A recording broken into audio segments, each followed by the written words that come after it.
have my condolences. But Backlash. Yeah. That diatribe aside. What was the card?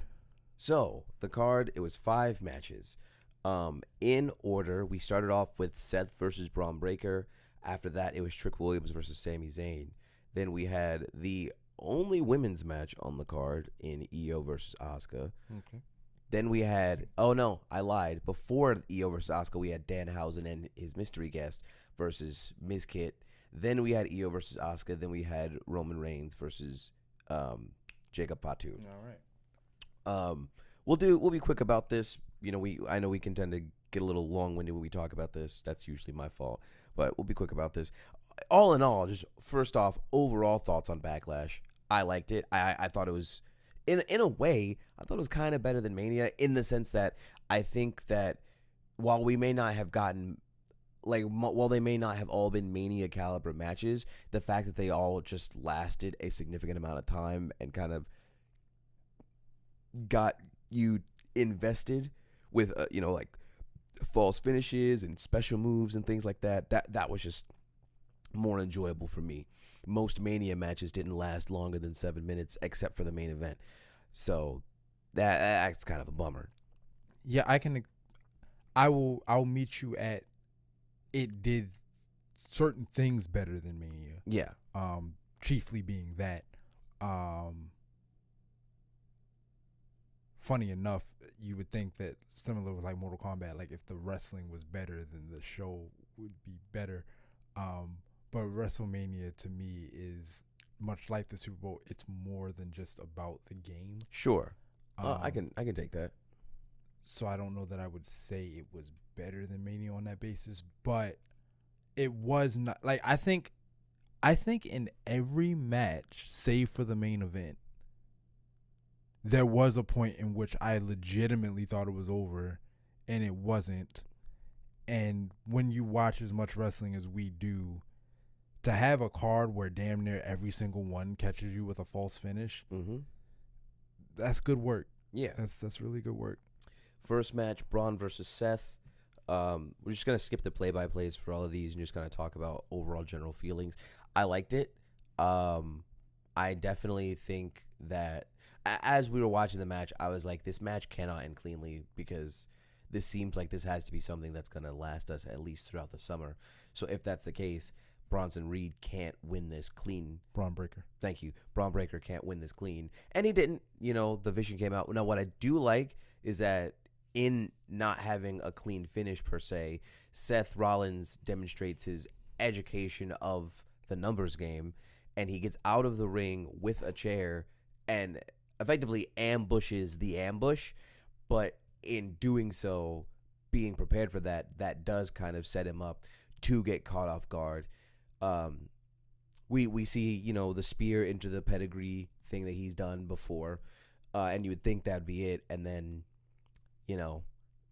hilarity ensues. Seth he goes for a super stomp, gets speared off the top rope, gets another spear, and that's it. Braun Breaker wins. I just constantly run into the same issue, and this is just me not able to accept certain stupid elements of wrestling, which is funny because of that gingerbread man thing. And it's not new because I felt it even during, what is my favorite match so far, not a Backlash, so far that I've been a wrestling fan, which is Cody Roman 2. I thought your favorite match was Cody Seth Hell in a Cell. No, that's it's not my favorite match. It's just the one that that's the most inspiring match because of what he does. But my favorite match is Cody Roman 2. But I had this problem even then. Cody gets his rematch and then Seth comes out and says, "Hey man, so they have the numbers game. What's your plan this time?" And his plan is effectively, I guess I'll get help. And it's like, he's a genius. I just, that people consistently go into matches where they know the guy's got a faction behind them and they go into it by themselves. You know what I mean? I don't understand. And the idea that they would team up with now I get when they team up with a specific person that is narratively satisfying, like Cody and Seth putting their differences aside because Roman is such a big threat. That's Goku Vegeta. You know what I mean? Okay, fair enough. But the idea that you would team up with someone should not be a monumental moment. Sure. It's 5 against 1. So that Seth would even bother to show up to a match against Braun Breaker with no backup, and that wrestlers consistently go into matches against factions with no backup. I'm always sitting there thinking, you ain't call nobody. You don't have nobody on standby. Well, that's actually the narrative plot line, is that Seth does not have friends to call for help. And if he was the one, I would accept that. Like if I can support the idea that he's either burned bridges because of how vile he is, or purposely burned bridges, or he's just arrogant, like all of the above, some of a little bit of, whatever. If he was unique in that way, it would be acceptable, but no wrestler really does that. Sure.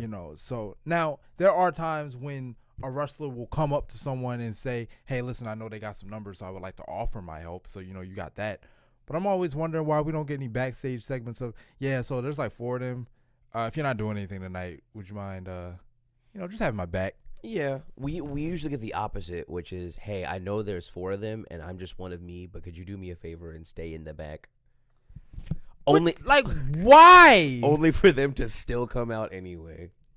Yeah, but I agree with you. It was a good match. In fact, I would argue, and I always hate saying this because it almost makes the rest of the show feel like a disappointment, but I would argue that it was both my favorite and I would say objectively the best match of the night. Hard disagree.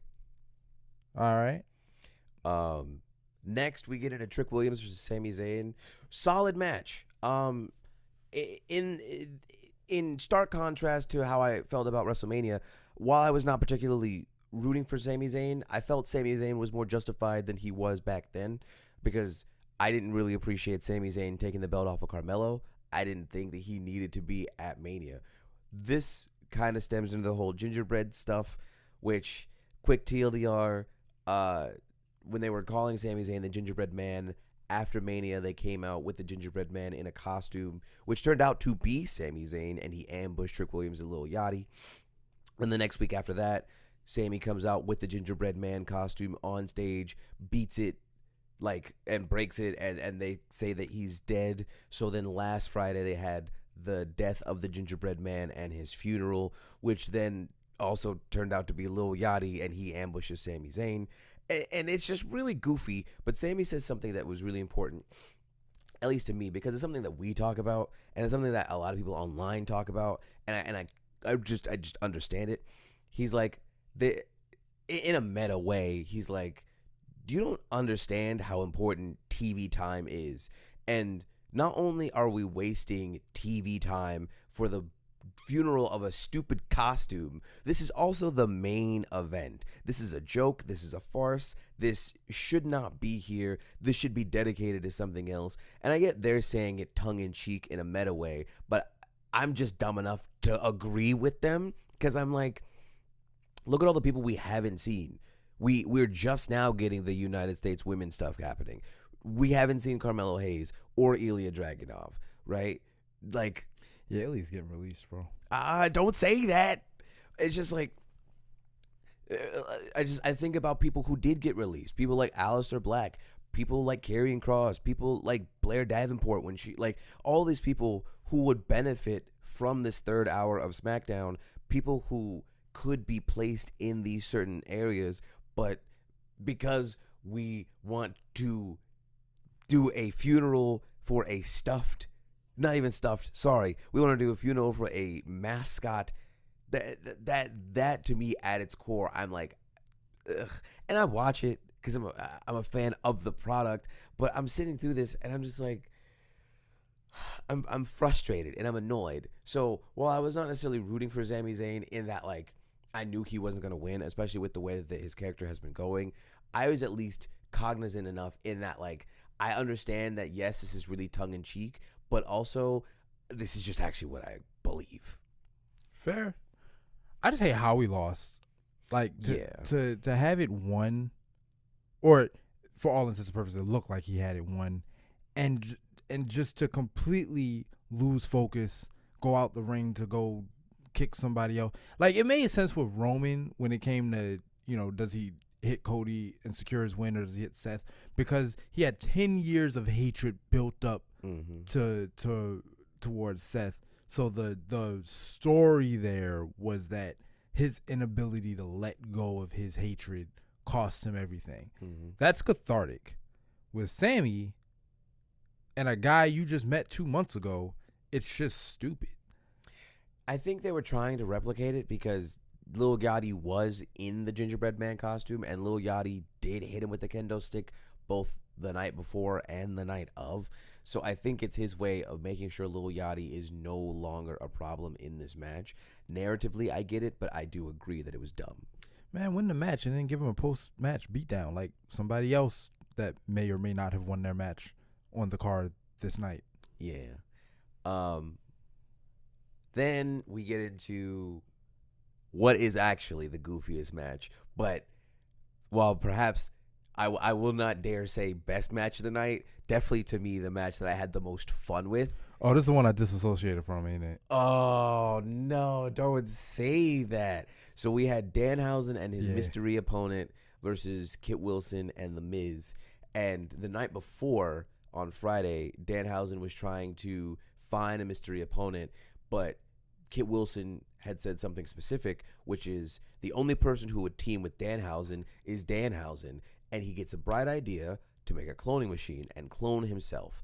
The problem is that the clone machine breaks midway through the process, so he doesn't really get it working. So what happens is now at at Backlash, they bring out the cloning machine. Danhausen slaps it a couple times, tries to get it to work, and it makes a Minihausen. And it's Danhausen and Minihausen versus Kit and The Miz. And it's just such a fun match. And this is where he was talking about like the divide between stupid in a fun way versus stupid in a different way, right? Like, I found the gingerbread man stuff stupid because to me that just shouldn't be here. And this one, I'm like, yeah, one could make the argument that it probably shouldn't be here, but I'm going to steal this from Santi because I agree with him. This gives wrestlers that don't usually get to touch PLEs just that extra space to be seen. And also, it's a really fun match. I don't mind that they did it. I just couldn't for the life of me connect to it. Like, I was trying. And like, I remember at some point, I kind of came back and realized that I had been staring at the screen for like 5 minutes and was not processing anything that was going on. I was like, all right, this is not my flavor of wrestling. I'm not a Danhausen guy. Not an R-Truth guy. I'm not really. I love them both. I'm not team goofy wrestling for life. I'm team goofy wrestling because wrestling is goofy. But it's like when it's on, it's like this is for y'all. Have your fun. Do your whatever. I'm not about to make a think piece about how wrestling is ridiculous because it always has been. But I'm watching it and I'm just like, okay. This is if we were watching this at the house, this is definitely the match my dad would walk in on, because fate just demands that your parents walk in at the most compromising moment. Side note, keep in mind, this is the same guy who buys into all of the El Grande BS and calls that legitimate, and yet Danhausen is where he draws the line. No, I just like trolling you. Like it's a funny run-on joke. Like it's like the can't see me thing with John. Like the world still sees pictures of John and it's just like, now why would you post this blank? We just all collectively agree to play along, and that's where I'm at with the Grande thing. Like honestly, the fact that they have an end goal with this whole thing, the mask versus mask. It's time. I just wish they would stop showing that stuff on Monday Night Raw and or Friday Night SmackDown, because it doesn't make any sense to the people who aren't watching AAA. On one hand, you're right, but on the other hand, like if they weren't doing it on Monday, I wouldn't even know what's happening. Like I'm gonna watch AAA that night. My question, and that's my question, is: do you care that this is happening? Yeah, because it's been on Raw long enough. Like the Grande stuff did start on Raw, and then they got big in AAA. But it's been on there long enough that the idea that these two are gonna have a match to settle the identity thing once and for all, I'll go wherever I have to go to see that. And the only hope that you have of it not just being this obscure thing is putting it on the main product, particularly since it's commonly believed that one of them is Chad Gable. Like, I mean, allegedly one of your superstars is under the mask, so he doesn't wrestle on AAA, as far as I know.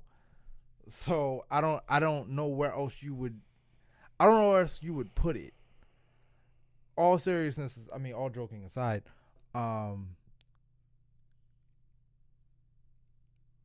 if you're gonna buy out companies like AAA, like if you're gonna do the monopoly thing, which is illegal by the way, but if you're gonna, We still have TNA and AEW. yeah, if you're gonna do that, then you need to create a symbiotic relationship, and not just in one direction where it's like we'll siphon you for our benefit, but use that to raise them up. And at least in this regard, it's working because, like I said, I'm gonna watch AAA for the first time ever because I want to see this mask versus mask thing. So I can't really be mad at them for doing it on the main roster. That's fair. Next, you had Io versus Asuka, and this was to me the best match of the night. I just think they were so fun, and they're really. There's something about watching these two, who are absolute pioneers in this style of wrestling, because it didn't really feel like a WWE match. It felt like watching them in Stardom or in New Japan or something. Like they kind of the same thing when it was AJ Styles versus Shinsuke Nakamura, where we got to see this out of character match for these two beloved characters, right? Like just getting to see them wrestle in what effectively feels like their home style and not under the WWE format because of who else they're working with. It's just like watching magic, man. Now, this is where my eye for technical wrestling and whatnot isn't there. And so whatever magic is there, I can't recognize it. And I feel bad. And it's not to say that it wasn't good. It's to say that I can't see the difference. And, that's on me for just being a limited fan. Because I'll be the first to let you know, I wouldn't call myself, like if you had to qualify it in this way, I wouldn't call myself a wrestling fan. I'm a WWE fan because it's what I watch. Mm-hmm. Not because I'm like anti other companies or whatever. I'm not going to let this hobby consume my life. Sure. And the only way to keep up with all of it would be to let it consume my life. That's just not going to be me. And barring any kind of like, barring uploading a video like this and suddenly we get 10,000 views and then clearly the only way our audience is coming is through wrestling. It's just, I'm not motivated to take that on.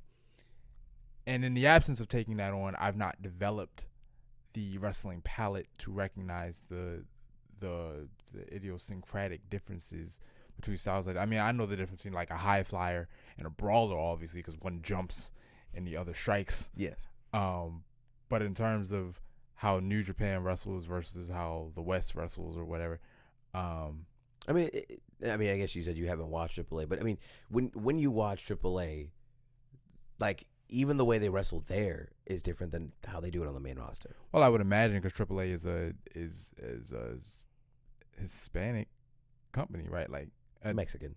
Okay. At least originally. Now it's just another, but whatever.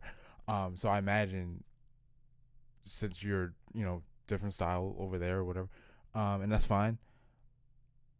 And I'm sure like my eye will develop if I'm exposed to enough of it.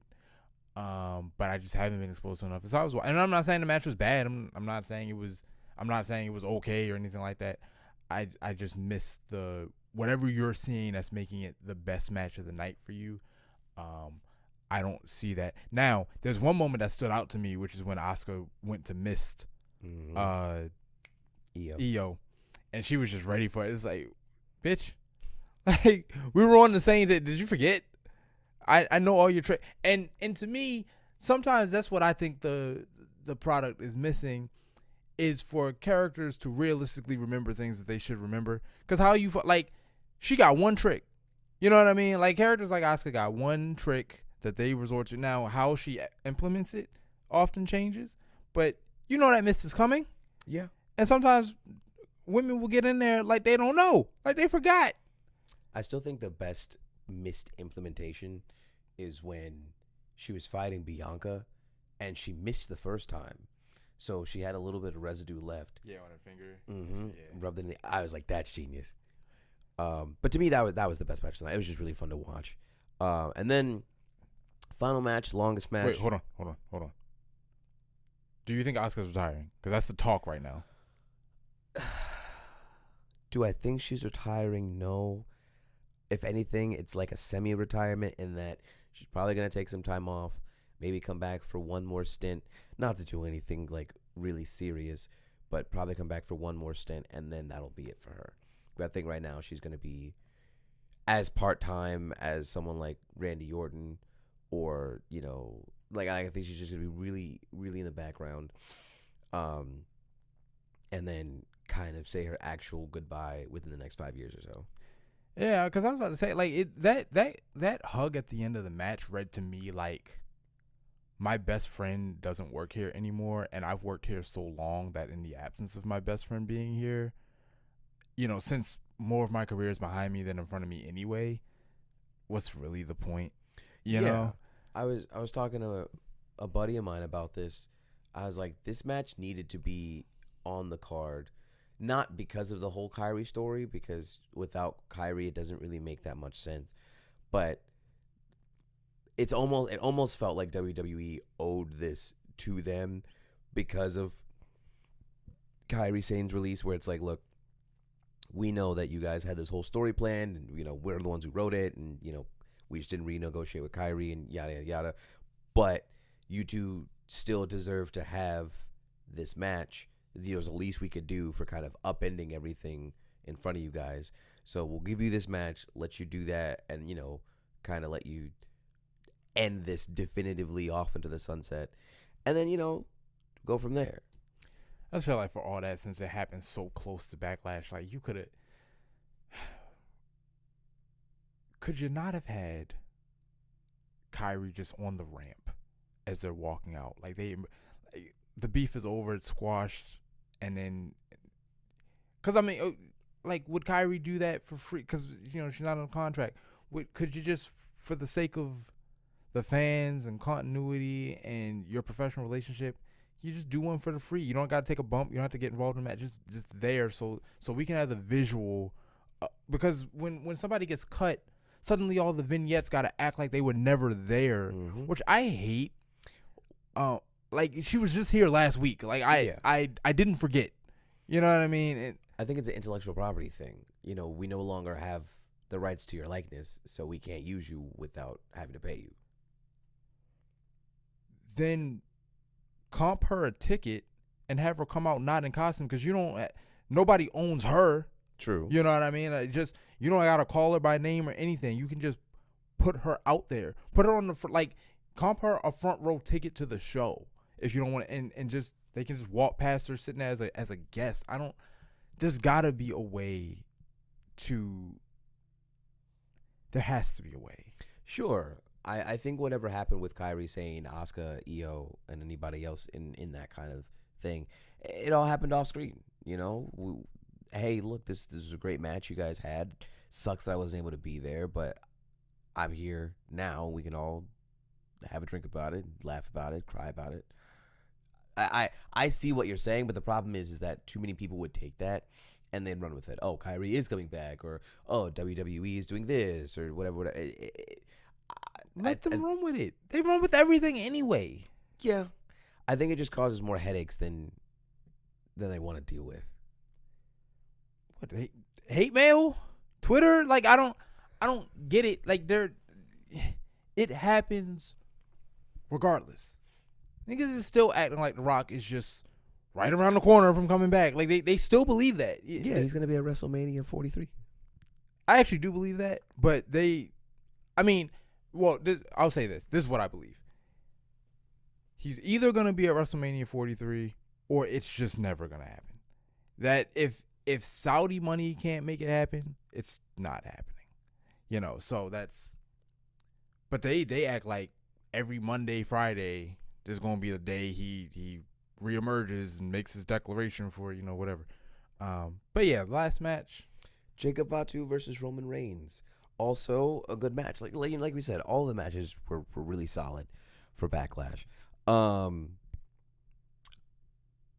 While I understand how the match ends, I'm not particularly a big fan of it, in the sense that, like, it's one of those, well, what else were we going to do kind of endings?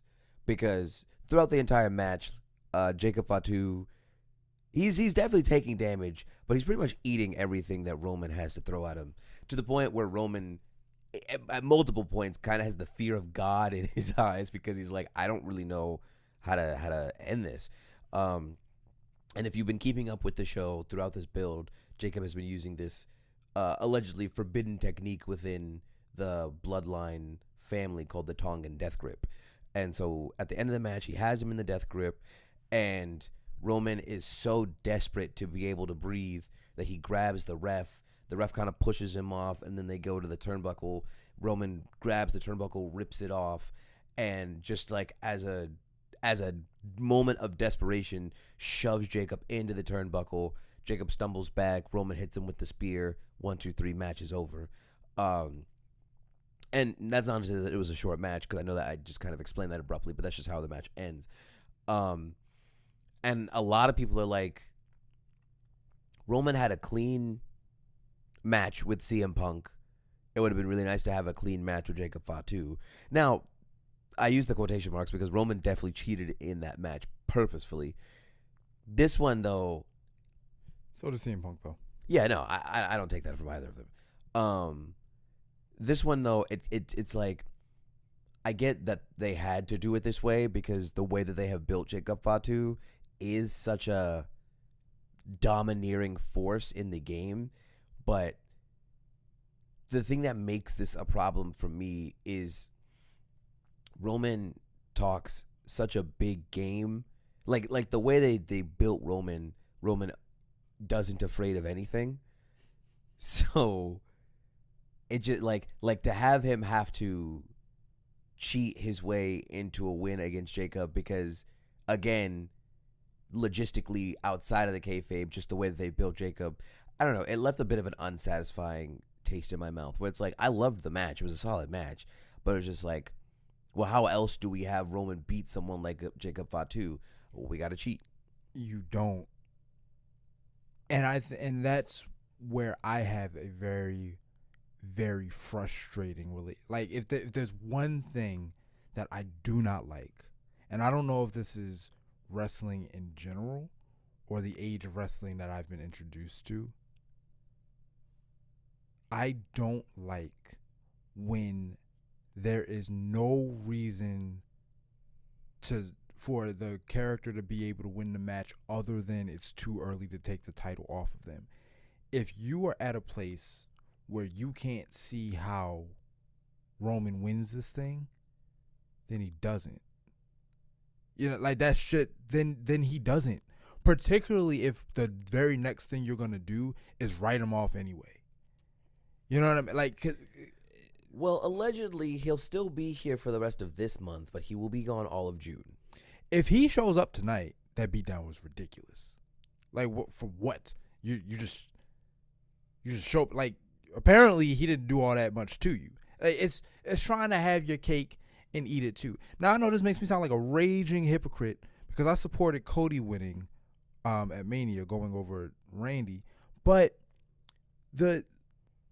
I kind of see it very differently there, because it's not a foregone conclusion that Cody can't beat Randy. You know what I mean? Like, it's not like they were fighting and up until that point Randy was eating everything and Cody couldn't figure anything out, and then through some bullshit he won. It like Cody going into that match was like, if I do my usual stuff, it's not gonna work. So he tried something else that did work. Roman was his regular self going up against the Tank, and they didn't want to compromise that, but they didn't want to put Jacob over. And I don't know that I don't know if Jacob should have gone over or not in like outside of the story. So I don't know if Jacob should go over. But I do know that writing yourself into a corner where the only choice you have is to write some bullshit, like you're doing this to yourself. And because I mean, Jacob hasn't. They kind of just turned the Invincible Jacob back on. It was like before the match started, somebody put in the cheat code because he hasn't been eat everything Jacob for a while now. It doesn't come completely out of nowhere because that's what he was when he first got here. So I accept that.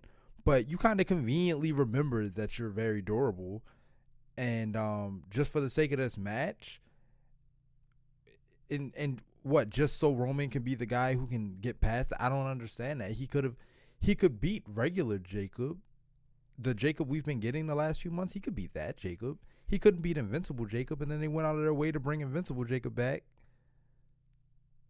To